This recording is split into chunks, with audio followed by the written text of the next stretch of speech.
नमस्कार. श्री स्वामी समर्थ. स्वामी ओम सर्वांना. एक खूप खूप खूप आनंदाची बातमी तुम्हाला द्यायची आहे. खूप दिवस झाले, 2 महिने झाले मी ह्या चॅनलवर व्हिडिओ बनवत आहे. रोहिणी हमकर ह्या चॅनलला मी नाव दिलं होतं कारण काही 1 महिन्यापूर्वी मी तुमच्याशी व्हिडिओ शेअर केला होता, 1-2 महिन्यापूर्वी, ज्यामध्ये माझं जे जुनं चॅनल होतं ज्यावर 93,000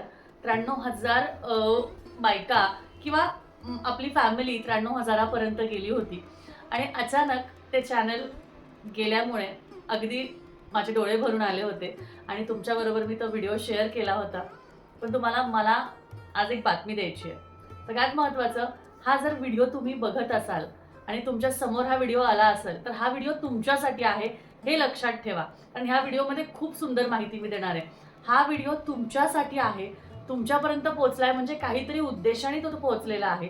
आणि पुढचा व्हिडिओ पूर्ण बघण्याआधी एकच गोष्ट विनंतीपूर्वक, म्हणजे अगदी विनंतीपूर्वक हात जोडून सांगते, खाली कमेंटमध्ये अशक्य ही शक्य करतात स्वामी असं लिहा.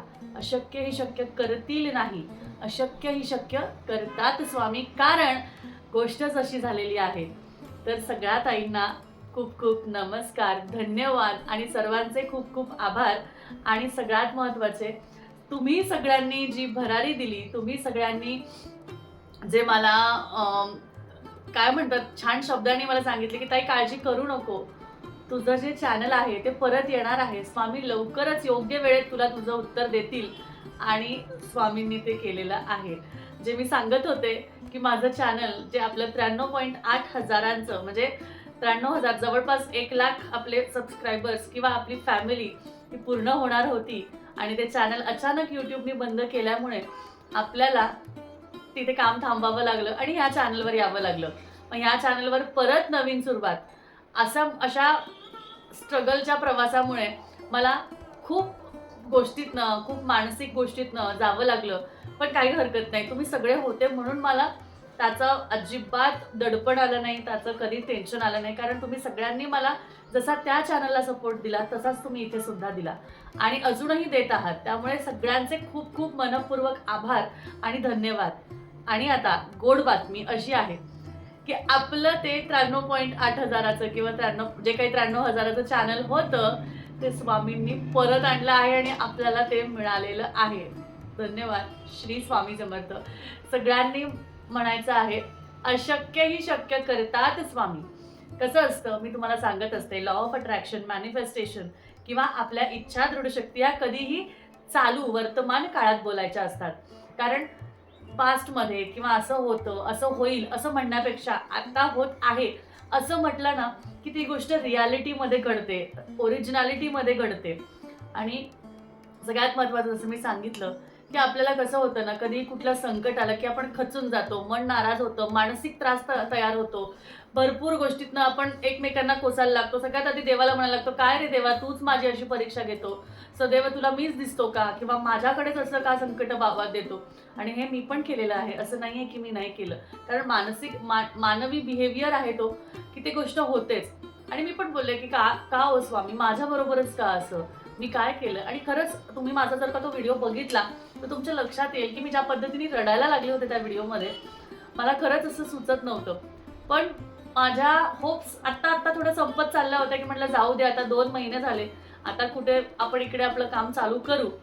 पण म्हणतात ना, अशक्य ही शक्य करतात स्वामी. आणि तेच झालेलं आहे. आपल्याला आपलं चॅनल परत मिळालेलं आहे. काल 1 मार्चला आपलं हे चॅनल आपल्याला परत मिळालं. मी सहज उघडून बघितलं आणि आपलं ते चॅनल आपल्याला परत मिळालं होतं. जे काही हॅकर्सच्या ज्या गोष्टी होत्या त्या सगळ्या यूट्यूबने काढून टाकल्या होत्या. आणि त्याचबरोबर आपल्याला आपल्या त्या चॅनलवर आता काम करायला सुरुवात करायची आहे. बघा, आपल्या ऑफिसमध्ये आपण कुंचमची सेवा केली, आपल्या ऑफिसमध्ये आपण स्वामींची स्थापना केली. गुरुप्रतिपदेला त्यांनी, जसं मला अनुभवी मी तुम्हाला सांगितलं की जसं मला गुरुप्रतिपदेला त्यांनी माझ्याकडून पूजा करून घेतली, सहज आता गुरुवारी त्यांनी माझ्याकडून कुंचम सेवा करून घेतली. शुक्रवारी करणार होते पण झाली नाही. आणि आज बघा रविवार आहे, शनिवारी काल मला प्रवास करावा लागला. आणि ह्या दोन्ही गोष्टींचा प्रत्यय मला हा आला की मला स्वामींनी सुंदर असं मला गिफ्ट दिलं आहे. जे मी त्यांना म्हणत होते की स्वामी, मला माझं बर्थडे गिफ्ट म्हणून तरी मला माझं चॅनल द्या. काही हरकत नाही, बर्थडे गिफ्ट कधी कधी थोडे उशिरा जरी मिळाले तरी त्याचा आनंद असतो. आणि खरंच हे खूप मोठं आहे माझ्यासाठी. कारण ती गोष्ट खूप छोटी नाही, माझ्यासाठी तर अजिबात नाही. कारण ते माझ्यासाठी सर्वस्व होतं. कारण त्यावर मी माझं काम करत होते आणि सगळ्यात महत्त्वाचं, स्वामींनी ही प्रचिती जी मला दाखवलेली आहे, की 2 महिने वाट बघायला लावून, त्याचबरोबर परीक्षा घेतल्यासारखं माझ्या मनातल्या ज्या उलाढाल होत होत्या, त्यावर जे काही गोष्टी घडत होत्या, त्या सगळ्या गोष्टींना त्यांनी स्टेबल केलं, सोडून दिलं होतं. म्हणून म्हणतात, की जिथे तुमच्याकडे जर का समजा संकटं आली आणि संकटं आल्यावर जेव्हा तुम्ही त्या गोष्टी सोडून देतात ना, तुम्ही होप सोडून देतात. तुमची त्यातली सगळी गोष्ट जी आहे ती राहून जाते. तुम्ही म्हणतात, "जाऊ दे आता, जे झालं ते झालं." असं जेव्हा म्हणता ना, तेव्हा स्वामींची कृपा तिथून चालू होते. कारण जिथे तुमची इच्छाशक्ती संपते, तुमचा जो लेव्हल आहे त्या गोष्टीचा तो संपतो. कारण जोपर्यंत संपत नाही ना, तोपर्यंत आपण कोसत राहतो. काय अजून नाही झालं, अजून नाही मिळालं, अजून नाही भेटलं, अजून असं नाही घडलं. अशा गोष्टीवर आपण निगेटिव्ह बोलत राहतो. पण जेव्हा तुम्ही ती गोष्ट सोडून देता ना, तेव्हा काय होतं, की तेव्हा स्वामी तिथून त्यांचं जे कार्य आहे ते सुरू करतात. म्हणूनच कधी कोणतंही संकट आलं ना, की ते स्वामींवर सोपवून द्यायचं, की आता स्वामी हे असं झालंय, आता तुम्ही बघा काय होतंय, कसं होणार आहे, काय फक्त तुम्ही मला पुढे चालण्यासाठी शक्ती द्या आणि माझ्या बरोबर राहा, साथ द्या. कारण मला पुढे तुम्हीच आणलेलं आहे, तुम्हीच नेलेलं आहे, इथपर्यंत तुम्हीच आणलेलं आहे. त्यामुळे ह्याच्या पुढे कसं काय करायचंय, कसं जायचंय, हे सगळं सुद्धा तुम्हीच सुचवा. आणि असंच माझ्या बाबतीत झालं आणि त्यामुळे मी तुम्हाला सांगते, मी खचून गेले होते. मी विचारही सोडून दिला होता, की जाऊ द्या, भेटलं तर भेटलं, नाही तर नाही. पण अगदी बरोबर 2 महिन्यात त्यांनी मला माझ्या ह्या म्हणजे खरं सांगते, इतका मोठा अनुभव माझ्या आयुष्यातला हा असा अनुभव आहे ना, की स्वामींचं अस्तित्व हे आहे. आपण फक्त स्वामी, स्वामी करतो, देवांच्या पूजा करतो, हे करतो, ते करतो मनाच्या समाधानासाठी. पण नाही, त्यांचं अस्तित्व आहे आणि त्यांच्यावरचा विश्वास हा आपल्याला संपू द्यायचा नाहीये. आपल्याला तो विश्वास दृढ ठेवायचा आहे. कारण स्वामी आहेत, ते आत्ताही आहेत, पुढेही असणार आहेत. आपल्याबरोबर कायमस्वरूपी आधीही होते, हे विसरायचं नाही. आणि जी काही गोष्ट आयुष्यातली तुम्ही करता ती त्यांचं नाव घेऊन करा. तुम्हाला कधीच कोणत्या गोष्टीसाठी लढावं लागणार नाही. कारण त्यांची साथ जर का असेल तर मग सगळं संपलं. मग काहीच नाही. म्हणजे स्वामींची साथ असल्यावर तुम्हाला कोणाकडेच जायची गरज नाही. त्यामुळे मी शेवटी हा विचार सोडून दिला होता, की आता जाऊ दे. मी मेल्सही करायला सोडून दिले होते YouTubeला. जे काय करायचं ते माझे मिस्टर करत होते. मी तर नाहीच केले. थोडे 8-15 एक दिवस झाले मी तर केलंच नाही. मला माहिती आहे. माझे मिस्टर रोज करायचे कारण त्यांचाही खूप विश्वास आहे स्वामींवर आणि त्यामुळे मला म्हणजे काय होतं ना, छोटे-छोटे अनुभव स्वामींनी दिलेले आहे. जसं मी सांगितलं, की गुरुप्रतिपदेला त्यांनी माझ्याकडून पूजा करून घेतली. सगळ्यात महत्त्वाचं काइंड ऑफ मी एक नास्तिक नाही म्हणता येणार, पण मी खूप काही असं देवाचं करत नव्हते. पण स्वामींनी माझ्याकडून आयुष्यात कधीही कोणतं पुस्तक म्हणजे अभ्यासाचं शाळेचं सोडलं तर कुठलाही ग्रंथ न वाचून घेणारी पहिलं ग्रंथ गुरुचरित्र स्वामींनी दत्त जयंतीनिमित्त वाचून घेतलं. माझ्यासारख्या व्यक्तीला जर का गुरुचरित्र वाचून जर का स्वामी घेऊ शकता. माझ्यासारखे व्यक्ती म्हणजे मी कुठलाही ग्रंथ, कुठलीही सेवा, कुठलीही आराधना कधी केली नाही. फक्त आणि फक्त 8वी पासून मी एकच गोष्ट करत होते, ती म्हणजे वैभव लक्ष्मी व्रत. एवढंच मी माझ्या आयुष्यात केलेलं आहे, बाकी नाही. म्हणजे आधी करत होते 8वी पासून वैभव लक्ष्मी व्रत मी करत होते. कारण आई लक्ष्मीचा मला भरपूर असा अनुभव आहे आणि तो मी करत होते. पण स्वामींच्या बाबतीत किंवा बाकीच्या देवांच्या बाबतीत असं कधी काही खूप मोठं झालं नाही. पण अचानक जसं सांगते, की 2020 मध्ये वगैरे का 2018 मध्ये काहीतरी असं आहे.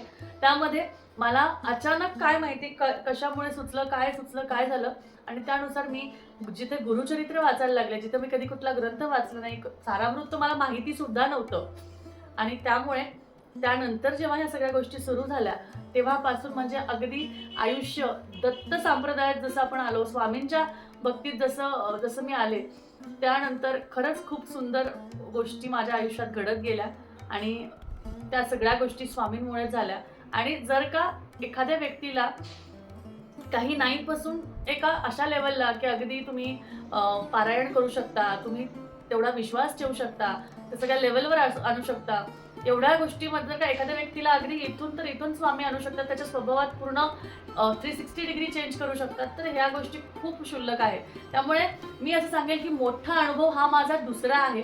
कारण पहिला अनुभव हा होता की म्हणजे माझ्याकडून आणि त्या ग्रंथ वाचन करताना सुद्धा मला त्यातल्या त्यात ते ग्रंथ 3 दिवसाचं मी पारायण केलं होतं. त्यातल्या 3 दिवसातही मला खूप अनुभव दिले त्यांनी. आणि त्यातल्या त्यात तुम्हाला सांगते, हा एक सगळ्यात मोठा अनुभव की जिथे शक्य नसणारी गोष्ट, म्हणजे कंपनीकडून ज्या कंपनीने म्हणजे ज्या काही गोष्टी टाकल्या होत्या, क्लेम वगैरे होता, तिथून म्हणजे ज्या काही गोष्टी होत होत्या, YouTube सपोर्ट करत होतं नव्हतं माहिती नाही. पण त्यामध्ये जिथे मी असं सोडून दिलं की हे अशक्य आहे, नाही होऊ शकत. पण जिथे अशक्य वर्ड वापरला की मला लगेच तिथे स्वामी आठवायचे, की अशक्य ही शक्य करतील स्वामी, तेव्हा म्हणत होते. पण आज माझा शब्द त्यांनी बदलला आहे. म्हणजे मी करतील आता कधीच म्हणणार नाही. मी आता म्हणते, अशक्य ही शक्य करतात स्वामी, करतातच स्वामी. आणि त्याचमुळे मी तुम्हाला म्हणूनच बोलले की कमेंटमध्ये अशक्य ही शक्य करतात स्वामी, करतील नाही, करतात स्वामी. कारण जेव्हा तुमची योग्य वेळ येते, जेव्हा तुमचा योग्य दिवस येतो, जेव्हा तुमच्या सगळ्या गोष्टी हे झालेल्या असतात, तेव्हाच स्वामी राया तुमच्या सगळ्या गोष्टी पूर्ण करतात. त्यामुळे बघा, मला समजत नाहीये, सुचत नाहीये, काय बोलावं, काय कळत नाहीये. पण नक्कीच मला असं म्हणायचंय की आपल्या आयुष्यात ज्या काही गोष्टी घडणार आहेत, घडतात आहेत, संकट येत आहेत, त्या सगळ्या स्वामींनी काहीतरी तुम्हाला शिकवण्यासाठी त्या आणलेल्या असतात.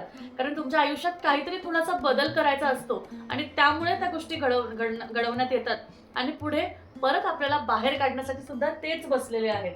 त्यामुळे आज स्वामी खूप गोड दिसत आहेत. आज स्वामींना नवीन असा सुंदर नवीन असे वस्त्र घातलेले आहेत. आज छान पूजा, मस्त मनाला वाटेल अशी सुंदर पूजा केलेली आहे आणि छान आज स्वामी सुद्धा खूप गोड दिसत आहेत. त्यामुळे चला, सगळ्यांचे मनपूर्वक आभार, धन्यवाद. आणि सगळ्यात महत्त्वाचं, तुम्ही सगळ्यांनी सुद्धा इथपर्यंत माझी साथ दिली. आणि इथपर्यंत साथ दिली म्हणजे इथे संपलं नाही. आता यापुढे इथे सुद्धा, आणि आपला नवीन चॅनल, म्हणजे मी त्याची लिंक तुम्हाला देतेय खाली, त्या चॅनलवर तुम्ही नक्कीच जाऊन आपले पुढचे व्हिडिओज इथे सुद्धा आणि तिथे सुद्धा दोन्हीकडे मिळणार आहे. ठीक आहे. त्यामुळे सेवा, उपासना, ज्या काही गोष्टी आहेत त्या सगळ्या आता येणार आहेत. त्यामुळे सगळ्यांना खरंच मी सांगेन की तुम्ही आतापर्यंत एवढी छान साथ दिली आणि यापुढेही असंच माझ्याबरोबर राहा. आणि त्याचबरोबर ज्या काही गोष्टी आहेत, आता वेगळे उपाय, सेवा, ह्या सगळ्या गोष्टी मी तुम्हाला सांगणार आहे आणि नक्कीच तुम्हाला त्यातूनही छान असे रिझल्ट्स येतील, हीच स्वामीचरणी प्रार्थना करते. आणि आजचा व्हिडिओ इथेच थांबवते. तर भेटूया परत पुढच्या व्हिडिओमध्ये. नवीन असाल चॅनलवर तर नक्कीच लाईक, सबस्क्राईब आणि शेअर करून घ्या. कारण सबस्क्राईब केल्यावर पुढच्या व्हिडिओजची नोटिफिकेशन वगैरे हे तुम्हाला कळेल आणि मग तुम्ही माझे पुढचे व्हिडिओही बघू शकता. चला, भेटूया परत. श्री स्वामी समर्थ.